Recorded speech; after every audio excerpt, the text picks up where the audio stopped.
The lungs are the two main organs of the respiratory system, as they have the task of supplying oxygen to the body's tissues and eliminating the carbon dioxide present in the blood, thus making possible the gaseous exchanges that take place between the millions of alveoli lungs and the capillaries that surround them. The lungs, located in the thoracic cavity on the sides of the heart, are made up of a spongy and elastic tissue and are surrounded by a serous membrane called pleura, whose main function is to slide on the walls of the pulmonary cavity and favor their expansion during inspiration phase.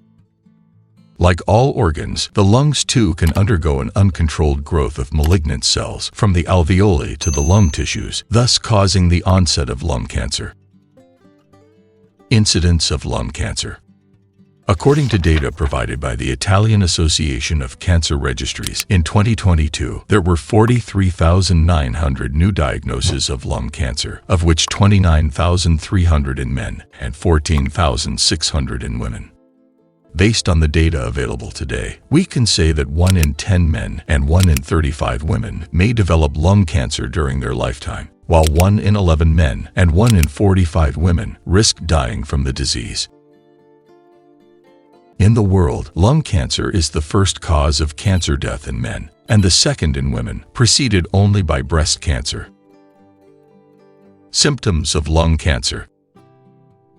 Lung cancer is a subtle neoplasm, as it is asymptomatic in its initial stages. In fact, when the first symptoms appear, in most cases the tumor is already in an advanced stage. But what are the most frequent signs and symptoms of lung cancer? Let's go see them. Persistent cough. Cough is a physiological defense mechanism of the respiratory system that occurs in response to irritation of the upper airways. Thanks to a rapid forced expiration with the glottis close, upper segment of the larynx, a high-speed jet of air is generated, which serves to eliminate foreign bodies or irritating substances from the airways, thus keeping them free and clean. In most cases, the most common causes of cough are benign, for example during the flu and seasonal allergies, but in some cases it can be the alarm bell of a respiratory or tumoral pathology. In fact, a persistent cough, which does not go away after 2 or 3 weeks, or which tends to get worse as the days go by, could be one of the symptoms of lung cancer. This is because the tumor mass, as it increases in size, irritates the respiratory tract and presses on the receptors involved in the cough reflex. Initially, you may feel the constant need to clear your throat. Later, you may start coughing up blood. Hemoptysis and Hemoptoe.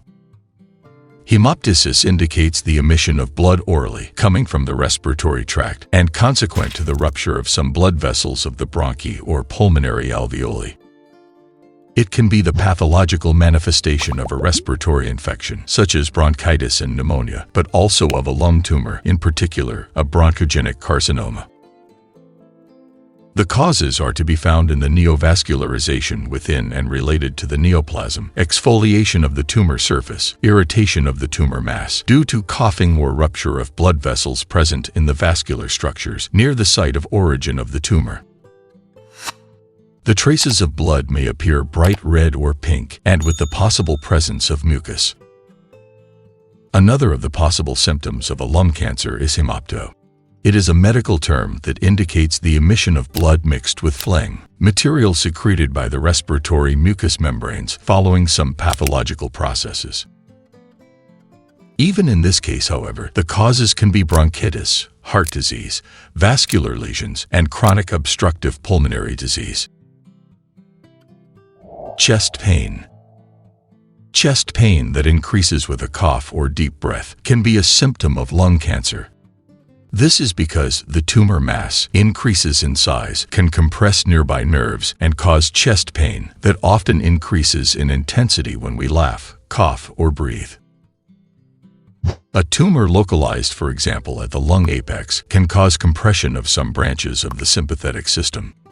In this case, we speak of Pancoast tumor, a name that derives from the American radiologist who first described them, and can cause Bernard-Horner syndrome. It is a neurological disorder characterized by a triad of symptoms, including miosis, narrowing of the pupil, Enophthalmos, a posterior displacement of the eyeball within the orbit, and narrowing of the eyelid fissure. Tumors that develop in the lung apex can also compress the brachial plexus, a nerve network responsible for the sensory and motor innervation of the upper limbs, thus causing pain and weakness in the muscles of the shoulder, arm, and hand. If, on the other hand, it affects the recurrent laryngeal nerve, it can cause hoarseness, cough, and dysphonia. That is an alteration in the timbre of the voice. Dyspnea. One of the most common symptoms in lung cancer is dyspnea, also known as air hunger or shortness of breath. It is a medical condition in which breathing is labored, painful, and forced, thus having the feeling of lack of air or of not being able to get enough air into the lungs. Each lung is surrounded by a double membrane called the pleura, made up of two layers, the visceral pleura, the innermost layer, and the parietal pleura, the outermost layer. Under physiological conditions, between the two layers there is a small amount of pleural fluid, between 10 and 20 milliliters, which, acting as a lubricant, facilitates the sliding of the two layers with each breathing act.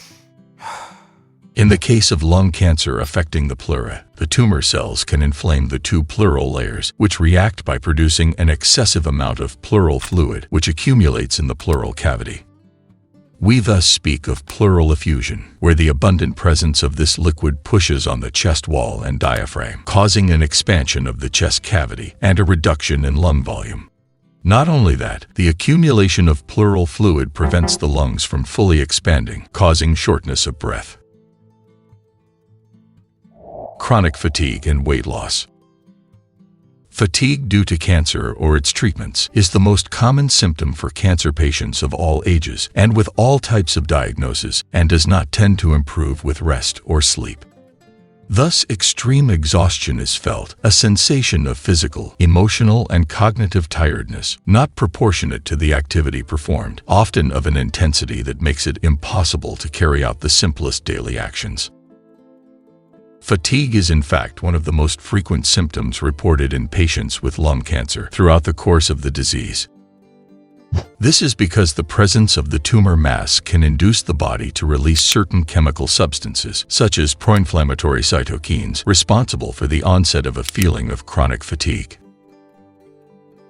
Not only that, the release of these chemical substances also interferes with the way in which the metabolism uses the food we eat to obtain the necessary energy needed to carry out all the body's functions. The consequence is a decrease in appetite and weight loss.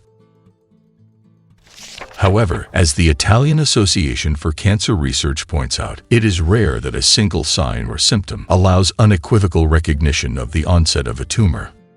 Often they resolve spontaneously in a short time, while in other cases, if they persist, it is important to contact your doctor. In most cases, they are due to some pathologies that tend to heal with the right treatments, but sometimes they can be the indicator of a malignant tumor. An early diagnosis makes it possible to identify a tumor when it is still in its initial stages, increasing the effectiveness of the therapy and, above all, the probability of survival.